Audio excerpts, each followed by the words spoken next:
আমাদের যে হৃদয়ে যে আঘাতটা দিচ্ছে, অনুভূতিতে যে আঘাতটা দিচ্ছে, এইটা এই দায়িত্ব বাংলাদেশ জামাত ইসলামকে নিতে হবে একসময়। কারণ তারা মানুষের সাথে শুধু স্ট্যান্ডবাজি করছে, এবং এইটা যে তাদের ধর্ম স্ট্যান্ডবাজি করা, ডাবল স্ট্যান্ড সবসময়। তো সেটা সবাই দেখেছে। একদিকে বলে নারীর ক্ষমতায়ন চাই, একটা নারীকেও তার মনোনয়ন দেয়নি, তারপর নারীদেরকে নিয়ে অশালীন বক্তব্য দেয়।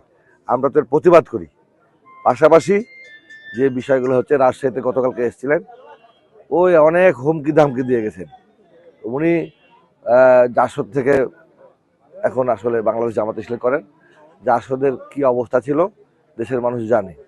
আমার মনে হয় যে আবার এখন জাসদের যে পরিস্থিতি, সেই লাইনেই মনে হয় আছে, জামাত ইসলামীকেও ওই দিকে নিয়ে যাচ্ছে আমার ধারণা। জনগণের সঙ্গে তাদের আর পরবর্তীতে সম্পৃক্ত থাকবে বলে মনে করে না।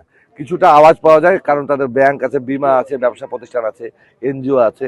এই জন্য বাণিজ্যিক কারণে, বাণিজ্যিক দলের মতো কিছু কিছু তাদের বেতন ভাতা দেওয়া কর্মচারী আছে। কোনো আদর্শিক কোনো কর্মী আছে আমার মনে হয় না, কারণ তাদের নিজেদের তো কোনো আদর্শ নেই।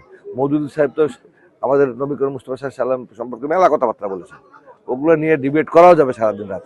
তারা কেমন করে বলে যে নারীর ক্ষমতায়ন করবে, একটা নারীকে তারা মনোনয়ন দেয়নি।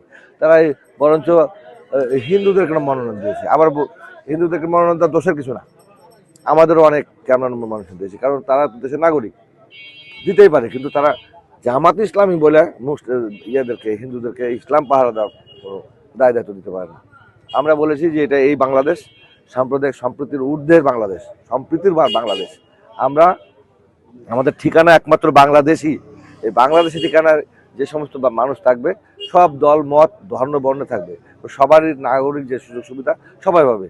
তাদেরও রক্ত লাল, আমাদেরও রক্ত লাল, আমরা কেন আলাদাভাবে যাব? কিন্তু আমার ধর্ম আমি পালন করবো, তার ধর্ম সে পালন করবো। এই জায়গাতে আমরা কোনো রকম স্ট্যান্ডবাজি করতে চাই না। এই জন্য আমি মনে করি অবমুখ প্রবাসীর যে বেকার সমস্যা, সেই সমস্যা সমাধান করার জন্য আমাদেরকে কাজ করতে হবে। আমরা জনগণের কাছে গেছি, এখন আমি এটুকু আল্লাহর কাছে ফরিয়াদ করি, আল্লাহ আমাকে জনগণের ভোট দিয়ে নির্বাচিত করলে আমি যেন তাদের চাহিদা মোতাবেক যদি 20%ও করতে পারি। আমি তো ওই 100% আশা করছি না যে আমরা তার করতে পারি। এত কাজ 20%ও যদি করতে পারি, তার জনগণের কাছে যাওয়া যাবে। আদারওয়াইজ জনগণের কাছে যাওয়ার মতো কোনো জায়গা থাকবে না। তবে ইনশাল্লাহ আমার চেষ্টা থাকবে, সবাই সহযোগিতা করবে আমাকে, আমার ধারণা। এবং বাংলাদেশের মানুষ ভোট দিয়ে ধানেশকে বিজয়ী করে আমাদের নেতা তারেক রহমানকে প্রধানমন্ত্রী বানাবে, এবং আমরা সব কাজই পর্যায়ক্রমে করতে পারবো ইনশাল্লাহ। ভোটের পরিবেশ এখন পর্যন্ত আমার কাছে সেরকম কোনো জটিল মনে হয়নি, তবে কিছু ফাঁকা আওয়াজ শুনছি যে কেউ ভোট সেন্টার দখল করবে, কেউ বলছে যে চুরি করবে, কেউ বলছে যে ওই মানে বিভিন্ন রকম জাল ভোট দিবে। আমরা বলছি যে আমরা জনগণকে আমরা ভরসা করি, কারণ এই নির্বাচনের আয়োজক হচ্ছে দেশের মানুষ এবং জনগণ। তারাই পাহারা দিবে এই সমস্ত যে সমস্ত আপনার ষড়যন্ত্র বলেন আর হচ্ছে অপকর্ম বলেন, এগুলো সব জবাব জনগণই দিবে। 12 তারিখে ব্যালটের মাধ্যমে দিবে আমার ধারণা।